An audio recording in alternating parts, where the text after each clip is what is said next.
Bueno, vamos a empezar. Ya está grabando esto. Sí, 5 segundos de grabación. Va. Voy a apagar la luz.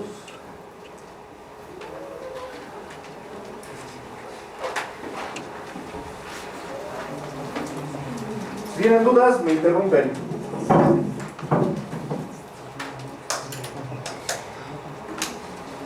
Ah, caray, lo que no sé es dónde está el botón para proyectar. F5. ¿Con F5? Va.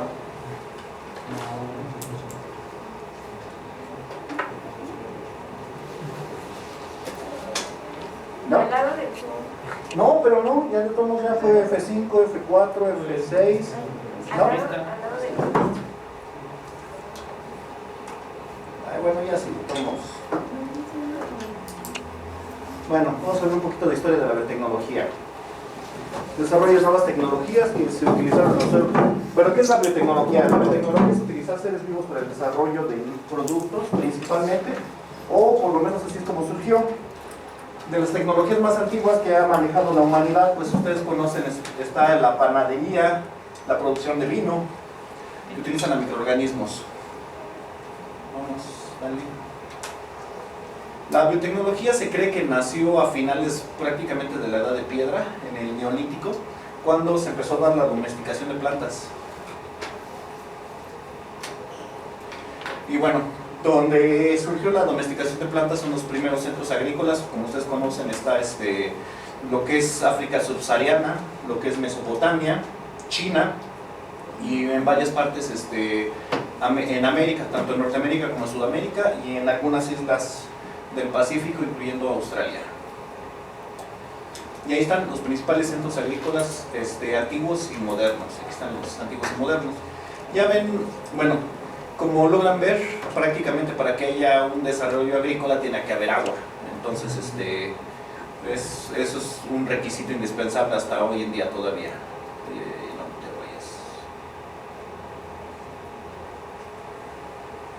Y bueno, aquí hay unas pequeñas pinturas que se supone que representan tanto la caza como la primera domesticación. Y de hecho eso de la domesticación lo vamos a ver en otro video, no en fue el nacimiento también de la biotecnología en la selección genética. Hay unas pinturas rupestres, algunos utensilios que se utilizaban antes. Eso nada más son detallitos, vamos a lo fuerte. Bueno, la domesticación de las plantas comenzó con la selección de semillas. Como ustedes saben, existen demasiadas plantas, o deberían saber demasiadas plantas que no son comestibles. Desgraciadamente el ser humano moderno ya casi no está acostumbrado a saber de manera bueno, de una manera activa qué plantas son comestibles y cuáles no. Y precisamente la primera labor de selección de plantas, entre separar las comestibles de las que no lo son, le perteneció principalmente a los grupos recolectores. Y bueno, aquí vemos algunas plantas que estaban, como se ven en su estado nativo antes de haber sido domesticadas. Estas plantas dieron origen a algunos cultivos modernos. Esta planta dio origen al maíz, esta a la zanahoria y esta a la lechuga. Y ahí está, domesticación del maíz, como se dio en algunos centros. Se cree que se dio aquí en América aproximadamente en el año 1200 a.C. Entonces, de ahí hacia la actualidad se conocen más de 300 variedades de maíz, y el progenitor pues es esta plantita que es el teocintle. Yo no sé si la conocen, es un tipo de pasto, una gramínea, bueno, ya continuando con otras cosas que no son de agricultura, ya la entrada más a la biotecnología se dio, por ejemplo, en la producción de vacunas con Jenner, que es la vacuna de la viruela. No sé si están familiarizados con la historia. ¿Sí? De que para la época de Jenner ya sabían que la viruela se transmitía por... bueno, a lo mejor no se lo saben, que se transmitía por pústulas. Esa yo creo que ya la han escuchado. Pero resulta que, por ejemplo, la inmunización de los grupos chinos es que cuando había casos de viruela cercanos a las comunidades, la mujer más anciana de cada tribu se reunía con su vecina y le contaba así, no, ¿qué crees que hay viruela? No, pues ni modo, hay que hacer el ritual. Entonces hacían una comida para todo el pueblo. A la persona que tenía viruela le quitaban las costras, las molían, las ponían a secar al sol y luego con pajillas se las sorbía por la nariz. Eso yo creo que poco se la sabían. Sí, como las fiestas modernas de que sorben cosas por la nariz, pero en aquel tiempo eran costras de viruela para inmunizarse.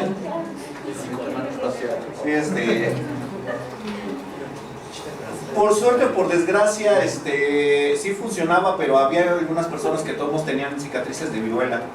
Y bueno, así es. Así entonces, lo mismo pasó en la época de Jenner.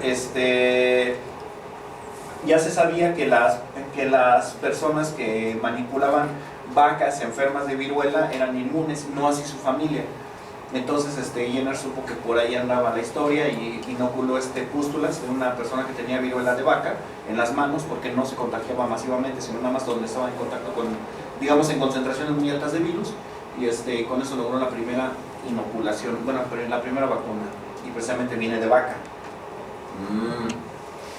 Bueno, después se comenzó a perfeccionar la técnica de la selección genética gracias a los trabajos de Mendel, como ustedes saben. Mendel hizo varias aportaciones, de hecho vamos a ver una presentación completa de genética mendeliana para abordar más esos temas. Y bueno, dentro de los rasgos que hay más importantes aquí que resaltar es que Mendel, a diferencia de otros, descubrió que los genes no están prácticamente ligados a ningún sexo en específico. Sí hay genes ligados al sexo, pero la inmensa mayoría realmente no lo están. Y entonces él sí descubrió que había genes dominantes y genes recesivos, donde ya saben, los genes dominantes se expresan siempre, los recesivos no se expresan si está el dominante. Y siguen una proporción estadística bastante definida. Bueno, seguimos avanzando en el tiempo, ya llegamos a la época de Pasteur. Pasteur para mí fue el último de los grandes científicos de la antigüedad.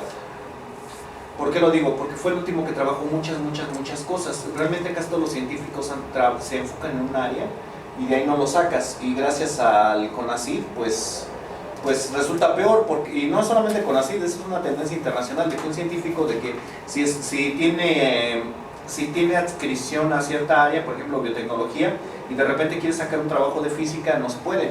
O sea, por ejemplo, si vieron la teoría de Big Bang Theory, donde la esposa de Sheldon se metía con la física, no le valían la publicación. Y ahorita creo que sacaron una payasada igual, la loca esta de CONACYT. La directora de CONACYT. Ching, estoy grabando. Saludos, CONACYT. Bueno, sí es cierto. ¿Qué trabajos hizo? Su tesis la hizo en separación de cristales de la forma D y L del ácido tartárico. Gracias a que cada uno desvía la luz polarizada en distinta dirección. También obviamente trabajó en fermentaciones. De hecho, los que ya habrán llevado ingeniería celular conmigo, ven que en el primer parcial vemos algo que es lo que es fermentación tipo Pasteur, las levaduras y eso. Y bueno, para los que no llevaron conmigo, nada más les resumo así leve. Pasteur primero separó las levaduras. Descubrió que la levadura que tenía, el vino que tenía Saccharomyces cerevisiae, fermentaba un vino mucho más agradable que aquel que tenía otra levadura llamada Simomonas. En esa época el director de la Universidad de Toulouse le dijo que no es cierto, que las levaduras nada más estaban así como que pues, ahí cayeron y no servían para nada, no hacían nada realmente. Y de hecho dentro de sus escritos el director de la Universidad de Toulouse en Francia escribió que esas locuras de que los microorganismos sirven para algo iban a pasar de moda muy rápido. Y bueno, entonces otro de los trabajos que también realizó pues estuvo con los trabajos de la rabia y por supuesto pues la pasteurización. Entonces, aunque su trabajo fue más que nada biológico, en el área biológica pues sí abarcó muchísimos campos. Bueno, seguimos. Genética post-mendeliana. Ese es ya con los trabajos de Morgan. La aportación más importante de Morgan para la época, como lo quisieron ver en ese tiempo, fue descubrir que los genes no son algo espiritual como Mendel lo proponía. En la época de Mendel todavía se manejaban los humores y las sangrías y todo eso, ¿no? Pero en la época de Morgan ya estaba pasando de moda y su trabajo fue realmente aportar que los genes son algo físico, y fue precisamente radiando moscas de Drosophila, que son las mosquitas de la fruta, y con la radió con rayos X y obtuvo pues mutantes, y gracias a eso se descubrió, y también algunos genes ligados al sexo, que es el gen de ojos blancos, que está prácticamente en el cromosoma Y, no es cierto, en el X, entonces se logra determinar que hay genes que están ligados al sexo, todos los que están en el cromosoma X. De hecho vamos a hablar también de eso. De hecho, cosa curiosa, en casi todos los seres vivos XX es hembra, XY es macho, excepto en las aves. En las aves es al revés, las hembras son XY y los machos son XX. Porque incluso las ranas son XX las hembras, XY los machos. Algunos peces también, o sea, cosa curiosa que las aves pusieran su changarro aparte. Y también, bueno, pero eso no es raro, también los bonitos son los machos en las aves, los que tienen plumas de más colores, los que cantan y todo. Pero bueno, continuamos. Después llegamos a Fleming. También yo creo que conocen la historia de Fleming, que dejó una caja, no la dejó abierta, pero bueno, se le contaminó con un hongo y el hongo estaba matando las bacterias. Ay, también se me olvidó, más para atrás, aquí, es que si no ya no lo vamos a volver a ver. Con Pasteur, cuando estaba haciendo vacunas contra algunas bacterias patogénicas, no, bueno, contra bacterias, lo que estaba haciendo es que inoculaba a las gallinas, y las gallinas se morían de tuberculosis. Y entonces resulta que agarró y se fue de vacaciones y le dijo a su padawan que hiciera el trabajo. Pero resulta que su padawan también se fue de vacaciones de Navidad. Y entonces cuando llegó dijo, chin, el jefe se va a enojar. Y entonces agarró y que inocula con los cultivos viejos las gallinas. Y entonces, como ya estaban viejitos los cultivos, las gallinas sobrevivieron. Y entonces llegó Pasteur y volvió a inocular le dijo, ¿por qué no inoculaste las gallinas? Si las inoculé, ¿cómo que la? Y agarró y las inoculó con un cultivo reciente, fresco, inoculó muchas gallinas, entre ellas